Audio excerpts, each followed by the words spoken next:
നായക വേഷങ്ങളും കോമഡി വേഷങ്ങളും ചെയ്ത് ഒരു കാലത്ത് സിനിമാ രംഗത്ത് സജീവമായിരുന്നു നടൻ പ്രേംകുമാർ. പ്രേംകുമാറുടെ ചില കോമഡി ഡയലോഗുകൾ ഇന്നും പ്രേക്ഷകരുടെ മനസ്സിലുണ്ട്. കരിയറിലെ ഒരു ഘട്ടത്തിൽ പ്രേംകുമാർ സിനിമകളിൽ നിന്നും അകന്നു. വലിയ ഇടവേള നടന് വന്നു.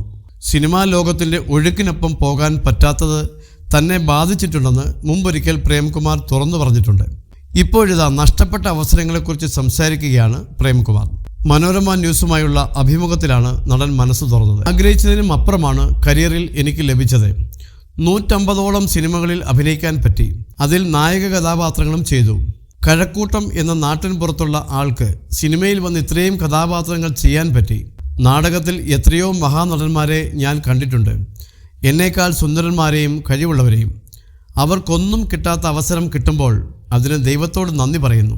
നായകനായി തുടരാത്തതിന് കാരണം തൻ്റെ അലസതയാണെന്നും പ്രേംകുമാർ പറയുന്നു. ജീവിതം അലസമായി സമ്മർദ്ദരഹിതമായി ആസ്വദിച്ച് ജീവിക്കുന്ന ആളാണ് ഞാൻ. സിനിമ എന്നത് സെക്കൻഡറി ആയേ കണ്ടിട്ടുള്ളൂ. ജീവിതത്തിലെ കൊച്ചു കൊച്ചു സന്തോഷങ്ങളിൽ വല്ലാതെ സന്തോഷിക്കുന്ന ആളാണ് ഞാൻ. കിട്ടാത്ത അവസരങ്ങളെക്കുറിച്ചൊന്നും ഞാൻ വേവലാതിപ്പെടാറില്ല. പല അവസരങ്ങളും ഞാനായിട്ട് തന്നെ വേണ്ടെന്ന് വെച്ചിട്ടുമുണ്ട്. മാനം തെളിഞ്ഞപ്പോൾ എന്ന സിനിമയിൽ ഞാൻ നായകനും വിക്രം വില്ലനുമാണ്. ആ സിനിമ ഇറങ്ങിയില്ല. അതൊക്കെ നിർഭാഗ്യമാണെന്ന് കരുതുന്നു. പക്ഷേ നിരാശയില്ല. സാമ്പത്തികമായ ചില പ്രശ്നങ്ങൾ വന്നതുകൊണ്ടാണ് ഇറങ്ങാതെ പോയതെന്ന് പ്രേംകുമാർ ചൂണ്ടിക്കാട്ടി.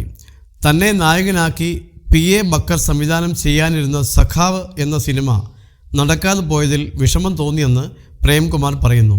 ഒരുപക്ഷെ ദേശീയ തലത്തിൽ പോലും ശ്രദ്ധിക്കപ്പെടാൻ സാധ്യതയുള്ള കഥാപാത്രമായിരുന്നു.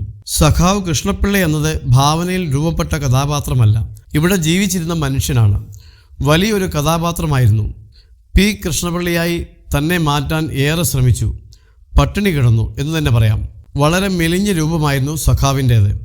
അദ്ദേഹവുമായി അടുത്ത ബന്ധമുള്ള ആളുകളുമായി ഞാൻ സംസാരിച്ചിട്ടുണ്ടായിരുന്നെന്നും പ്രേംകുമാർ ഓർത്തു. പരസ്യ ചിത്രങ്ങളിൽ അഭിനയിക്കില്ല എന്നത് പണ്ട് മുതൽക്കേ താനെടുത്ത തീരുമാനമാണെന്ന് പ്രേംകുമാർ വ്യക്തമാക്കി. ഏതെങ്കിലും ഉൽപ്പന്നത്തെക്കുറിച്ച് പറയണമെങ്കിൽ അതിനെക്കുറിച്ച് എനിക്ക് കൃത്യമായി അറിയണം.